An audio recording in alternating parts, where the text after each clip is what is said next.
అందరికీ నమస్తే. Welcome to TR TV. నేను మీ తిరుపతి. మల్కాజ్గిరి ఎంపీ ఈటెల రాజేందర్ గారికి భారతీయ జనతా పార్టీ అధిష్టానం గుడ్ న్యూస్ చెప్పబోతున్నారు. ఈటెల రాజేందర్కి అధ్యక్ష పదవి ఇవ్వడానికి బీజేపీ హైకమాండ్ సిద్ధంగా ఉన్నారు అనేది వినబడుతున్నటువంటి చర్చ. ఈ అంశం పైన చాలా మంది రాజకీయ విశ్లేషకులు, సీనియర్ జర్నలిస్టులు రకరకాలుగా మాట్లాడుకునేటటువంటి కార్యక్రమం చేస్తున్నారు. వై ఈటెల? ఇప్పుడు బీజేపీలో చాలా మంది సీనియర్ లీడర్లు ఉన్నారు. డికే అరుణ గారు ఉన్నారు, రఘునందన్ రావు ఉన్నాడు, బండి సంజయ్ అని ఉన్నాడు, ధర్మపురి అరవింద్ అని ఉన్నాడు. ఇట్లా మాట్లాడుకుంటూ పోతే భారతీయ జనతా పార్టీలో చాలా మంది సీనియర్ లీడర్లు ఉన్నారు. బీజేపీ కోసం పనిచేసేటటువంటి వ్యక్తులు ఉన్నారు. బీజేపీ కోసం పొద్దుగాల లేస్తే బీజేపీ డెవలప్ కావాలి, బీజేపీ అధికారంలోకి రావాలని చెప్పి పొద్దుగాల లేస్తే బీజేపీ కోసం పోరాటం చేసేటటువంటి వ్యక్తులు మస్తు మంది ఉన్నారు. మరి ఈటెల రాజేందర్కి అధ్యక్ష పదవి ఇద్దామనేటటువంటి ఆలోచనతోటి ఎందుకు భారతీయ జనతా పార్టీ హైకమాండ్ ఉన్నది? కారణం ఏంది? ఇప్పుడు ఈటెల రాజేందర్ ఏం బీజేపీలో పుట్టి పెరిగినటువంటి వ్యక్తి కాదు, ఆర్ఎస్ఎస్ కార్యకర్త కాదు. ఈటెల రాజేందర్ బీఆర్ఎస్ పార్టీ నుండే తెరపైకి వచ్చినటువంటి వ్యక్తి. కేసీఆర్తో తెలంగాణ ఉద్యమంలో నుండి కలిసి పనిచేసేటటువంటి వ్యక్తి. ఈటెల రాజేందర్ టీఆర్ఎస్ పార్టీలోనే పూర్తి స్థాయిలో జర్నీ చేసినటువంటి వ్యక్తి. తర్వాత టీఆర్ఎస్ పార్టీలో ఈటెలకు సెట్ కాలేదు. హుజరాబాద్ ఉప ఎన్నికల నుండి ఈటెల రాజేందర్ బీజేపీ నుండి పోటీ చేసిండు, బీజేపీ పార్టీలోకి జాయిన్ అయ్యిండు. ఆ తర్వాత ఈటెల రాజేందర్ హుజరాబాద్ నుండి 2023లో పోటీ చేసి ఓడిపోయిండు. ఆ తర్వాత మల్కాజ్గిరి ఎంపీగా పోటీ చేసి ఈటెల రాజేందర్ గెలిచిండు.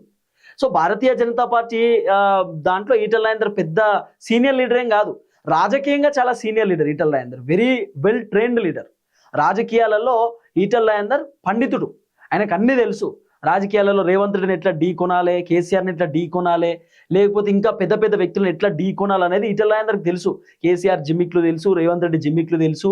ఏ టైంలో ఏ రాజకీయం చేస్తే సెట్ అవుతుంది, ఏ టైంలో ఎటువైపు రాజకీయాలను మళ్ళాలనేది మొత్తం ఈటెల రాజేందర్కి తెలుసు. ఎందుకంటే కేసీఆర్కే ఈటెల రాజేందర్ కొన్ని సందర్భాలలో స్ట్రాటజీ చెప్పినటువంటి వ్యక్తి కదా. సో కేసీఆర్ చాలా మీటింగ్లలో, సభలలో ఈటెల నా తమ్ముడు, ఈటెల రాజేందర్ చాలా అద్భుతమైన వ్యక్తి, గొప్ప వ్యక్తి అని చెప్పి కేసీఆర్ రకరకాలుగా ఈటెల రాజేందర్ని పొగిడిండు, ఈటెల రాజేందర్ గురించి పాజిటివ్గా మాట్లాడిండు. కాబట్టి ఈటెల రాజేందర్కి రాజకీయాలు మొత్తం తెలుసు. భారతీయ జనతా పార్టీలో ఈటెల రాజేందర్ సీనియర్ కాకపోవచ్చు, కానీ రాజకీయాలలో ఈటెల రాజేందర్ చాలా సీనియర్. ఇప్పుడు మొత్తం బీజేపీలో ఉన్నటువంటి లీడర్లు కూడా ఈటెల అంత సీనియర్ లీడర్లు కాదు. బీజేపీలో చాలా మంది లీడర్లు ఉన్నారు, వాళ్ళు ఈటెల రాజేందర్ అంటే సీనియర్ లీడర్లు ఏం కాదు. ఈటెల కంటే సీనియర్ లీడర్ కొంతమంది ఉండొచ్చు, కానీ ఈటెల అంతా సీనియర్ లీడర్ మాత్రం కాదు. ఈటెల రాజేందర్ మంత్రి పదవులు అనుభవించినటువంటి వ్యక్తి, చాలాసార్లు ఎమ్మెల్యేగా గెలిచినటువంటి వ్యక్తి, ఇప్పుడు ఎంపీ అయిండు. కాబట్టి ఈటెల రాజకీయ జీవితం అంత సాధారణమైనటువంటి రాజకీయ జీవితం కాదు, చాలా ఇబ్బందులు ఎదుర్కొని తెరపైకి వచ్చినటువంటి వ్యక్తి. కాబట్టి ఈటెల రాజేందర్కి భారతీయ జనతా పార్టీ అధిష్టానం అవకాశం ఇవ్వడానికి గల కారణం ఏందట అంటే, ఈటెలకు అన్నీ తెలుసు. ఇంకా భారతీయ జనతా పార్టీ అధ్యక్ష పదవి ఈటెలకు ఇస్తే ఈటెల బలంగా పనిచేస్తారు. ఇంకోటి ఈటెల రాజేందర్కి మొత్తం రాష్ట్ర స్థాయిలో మంచి పేరు ఉంటుంది. ఇప్పుడు కొంతమంది లీడర్లకేమో వాళ్ళ జిల్లా స్థాయి వరకే, వాళ్ళ నియోజకవర్గ స్థాయి వరకే వాళ్ళకు పేరు ఉంటుంది, వాళ్ళ జిల్లా స్థాయి వరకే వాళ్ళు కాన్స్టిట్యున్సీలో కనబడతారు. కానీ ఈటెల రాజేందర్ అట్లా కాదు. ఏ జిల్లాకు పోయినా ఈటెల రాజేందర్ని గుర్తుపడతారు, ఏ నియోజకవర్గానికి పోయినా ఈటెల రాజేందర్ని గుర్తుపడతారు, ఏ ఊరుకు పోయినా గుర్తుపడతారు, ఏ మండలానికి పోయినా ఈటెల రాజేందర్ని గుర్తుపడతారు. ఎందుకంటే ఈటెల కన్నా క్రేజ్ ఉన్నది. కేసీఆర్ ముఖ్యమంత్రి ఉన్నప్పుడే ఈటెల రాజేందర్కి మంచి ఫ్రేమ్ ఉంటుండే, ఆ ఈటెల రాజేందర్ మంత్రి పదవిలో ఉన్నప్పుడే ఈటెల రాజేందర్కి మంచి ఫ్రేమ్ ఉంటుండే. కాబట్టి ఈటెల రాజేందర్ తెలంగాణ ఉద్యమంలో క్రియాశీలక పాత్ర పోషించిండు. ఈటెలకు ఒక మంచి పేరు ఉన్నది. తర్వాత ఈటెల రాజేందర్ అవినీతి పరుడు కాదు, అక్రమాలు చేయడు, దందాలు చేయడు, కబ్జాలు పెట్టడు. ఈటెల మీద ఒక చిన్న మరక కూడా లేదు ఇప్పటిదాకా. సరే కేసీఆర్ కావాలనే బద్నాం చేసి ఈటెలను పంపించేసిండు. బద్నాం చేయడానికి రీజన్ ఏంటంటే, ఎక్కడ కేటీఆర్ స్థాయిలోకి ఈటెల పోతాడేమో అనేటటువంటి ఆలోచనతోటి, కేటీఆర్ ముఖ్యమంత్రి కుర్చీని ఈటెల ఎక్కడ ఆక్యుపై చేసుకుంటాడనే ఆలోచనతోటి ఈటెలను కేసీఆర్ కావాలని పక్కన పెట్టేసిండు. ఈటెల రాజేందర్ కూడా నచ్చలేదు, నువ్వు నాకు పక్కన పెట్టుడైంది, నేనే వెళ్ళిపోతా అని చెప్పి ఎమ్మెల్యే పదవికి ఈటెల రాజీనామా చేసి, బీఆర్ఎస్ పార్టీకి రాజీనామా చేసి ఈటెల మొత్తాన్ని బయటకు వచ్చేసిండు. కేసీఆర్ మొత్తం ఈటెల రాజేందర్ని సస్పెండ్ చేయలే, పార్టీకి వెళ్ళి మంత్రి పదవి నుండి తొలగించిండు అంతే. ఈటెల రాజేందర్ కోపం వచ్చింది, నువ్వు నన్ను మంత్రి పదవికి తీసేయడం మీద నేను ఎమ్మెల్యే పదవికి రాజీనామా చేస్తాను చేసిండు. ఉప ఎన్నికలు వచ్చినాయి, హుజరాబాద్ నుండి ఈటెల రాజేందర్ బీజేపీలోకి వెళ్ళి పోటీ చేసిండు.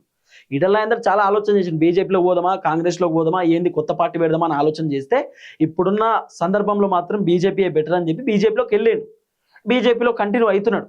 సో ఇప్పుడు హైకమాండ్ ప్రధానంగా ఈటెల పైన ఎందుకు నమ్మకం పెట్టుకున్నారు అనేది మనం ముఖ్యంగా మాట్లాడుకోవాలి.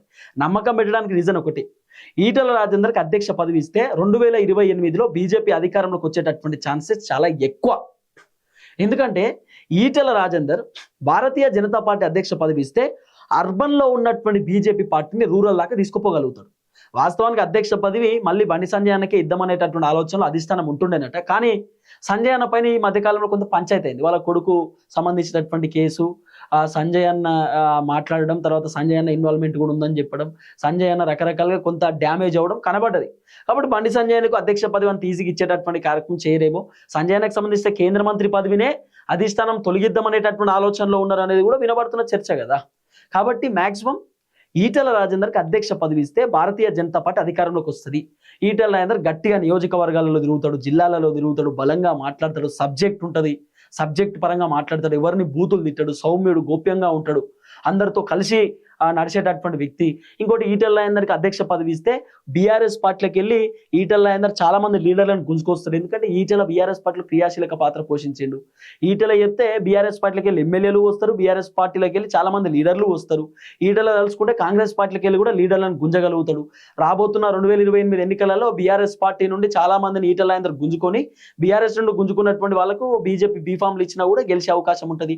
కాంగ్రెస్ పార్టీలో కీలకమైనటువంటి వ్యక్తులను ఈటెల రాజేందర్ గుంజుకొని బీజేపీ నుండి బీఫామ్ ఇస్తే వీళ్ళు కూడా గెలిచే అవకాశం ఉంది. కాబట్టి గెలుపు గుర్రాలను ఎన్నికలలో దించాలి, బరిలో దించాలంటే ఈటెలతోటి అవుతుంది. ఈటెలకు రాజకీయంగా అందరూ క్లోజ్. కాబట్టి ఈటెల రాజేందర్ ఏదన్నా చేయగలుగుతాడు, ఈటెలతోటి ఏదన్నా అవుతుంది.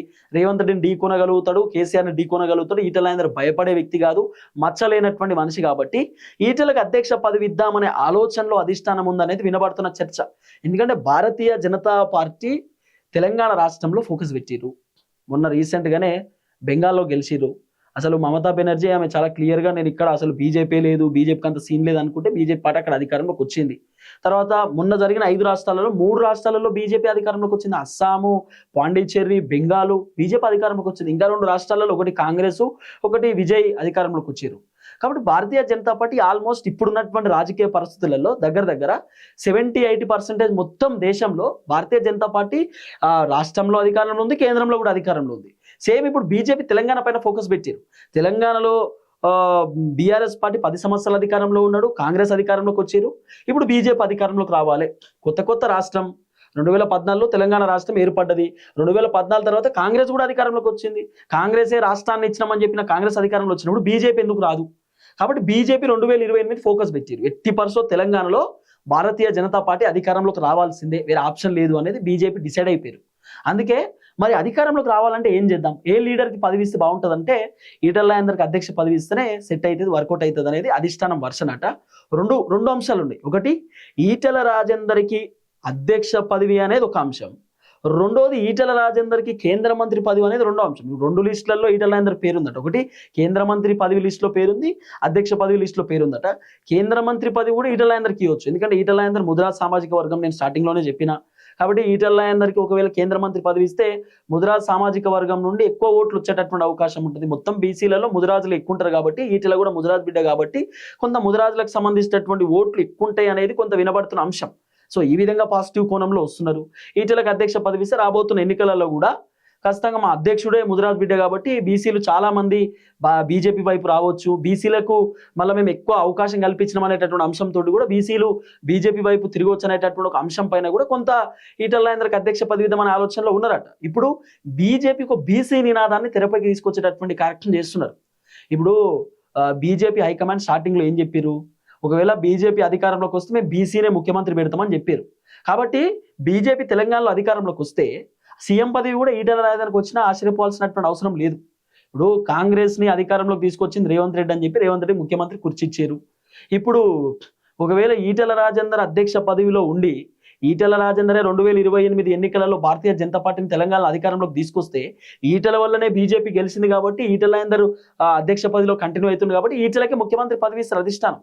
కాబట్టి ఈటెలకు అధ్యక్ష పదవి ఇచ్చినాక ఈటెల గనక 2028 ఎన్నికలలో బీజేపీని తెలంగాణలో అధికారంలోకి తీసుకొస్తే ఈటెల రాజేందర్కు బీజేపీ హైకమాండ్ ముఖ్యమంత్రి పదవి ఇచ్చినా ఆశ్చర్యపోవాల్సినటువంటి అవసరం లేదు అనేది వినబడుతున్నటువంటి చర్చ.